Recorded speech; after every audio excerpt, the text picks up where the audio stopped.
Hey guys, what's going on? Welcome back to the channel. As you can see, just trying to get everything cleaned up before I get the bed back. Everything is supposed to be done Monday, so I wanted to get everything cleaned up and ready to go before it comes back.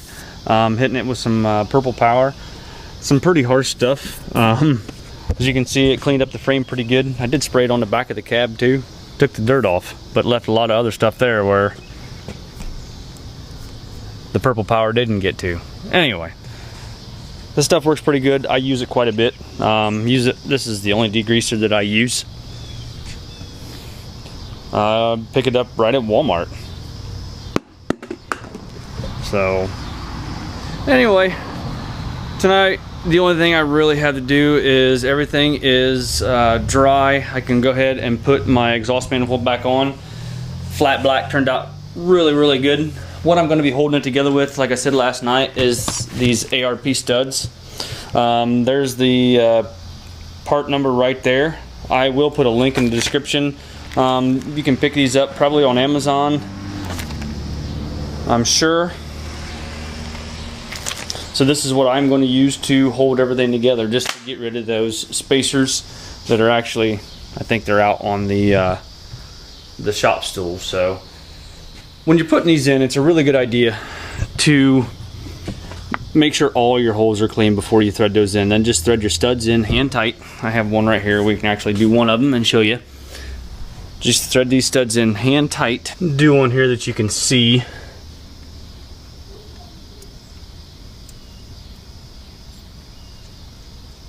You may not even, on these, you may not even need the Allen wrench. Just take them in until it seats on the shoulder.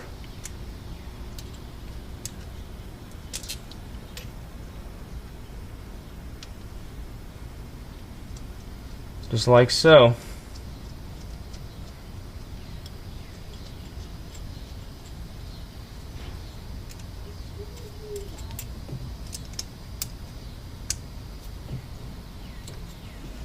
You just go through and do all those just like that.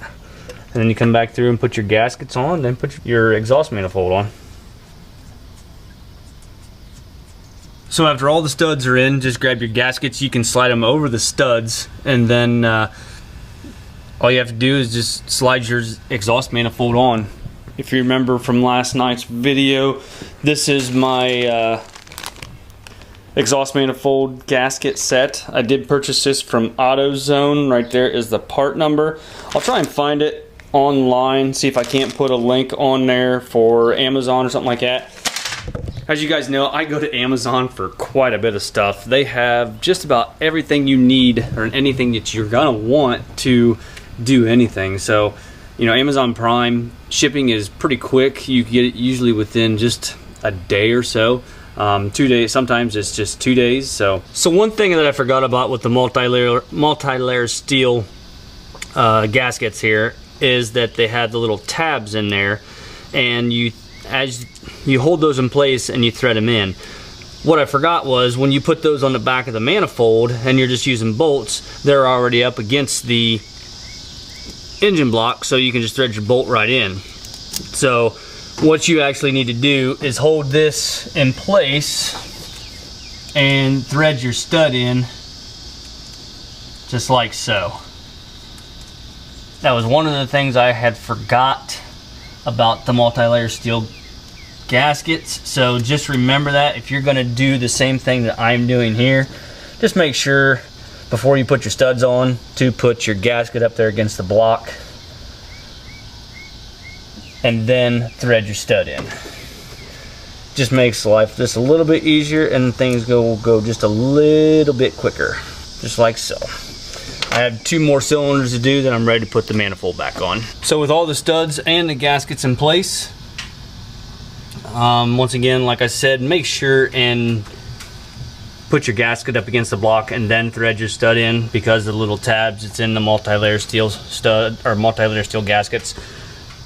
We can lift our manifold into place and start getting all of our nuts and washers on.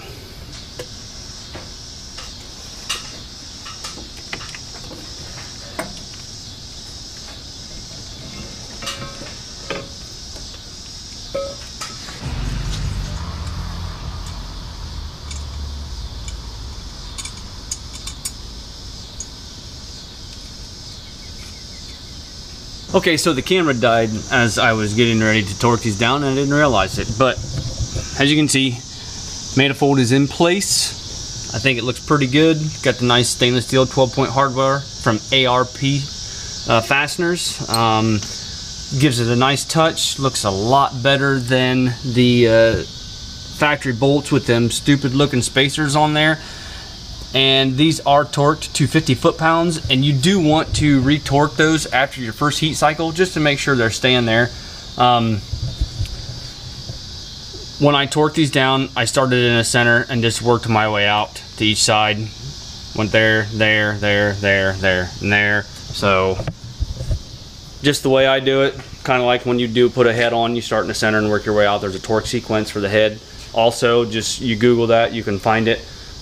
I guess for tonight, that's pretty much all I have. I'm starting to lose light a little bit, and I got to get things cleaned up. So, you know, there's one other thing that I want to tell you guys also. You know, after talking with ARP, I wanted to reiterate the fact that on the head studs, there's only two different kinds of studs. There is the ARP 2000s, is what I have, and then they have the ARP 625s. So, anybody out there that says they have ARP 425s, they don't. They're the ARP 2000s. If you look at the top of your stud, they are stamped and they will say what they are. So once again, there is no such thing as an ARP 425 stud. They're either 2000s or 625s. Once again, I'll show you this hardware pack from ARP, and I'll see if I can find a link to put on in my description for that. And also to put a link in the description for the gasket set. I like using the multi-layer steel. It's just my favorite ones to use. Actually, when I took the exhaust manifold off, that's what was on the truck. It fell down to the ground there, and I just haven't picked them up yet. So again, remember, when you're if you're going to use studs, thread your stud in with your gasket up against the block. If you want to use bolts, then you don't have to. The studs are a M10 by 1.5 by 1.25, and what I mean by that is into the block is a 1.5, and the stud itself that the nut goes onto is a 1.25. So anyway, guys, pretty much all I have. Wastegate actuator is ordered. It should hopefully be here tomorrow. I had it overnighted. I got it from a company called Stainless Diesel out of Indiana. So when it gets here, get the turbo back on and get the truck running hopefully tomorrow. So anyway, once again, thank you very much for watching. Give me a thumbs up, hit that like button if you don't mind, subscribe if you have not already done so. We will talk to you guys later on. Bye bye.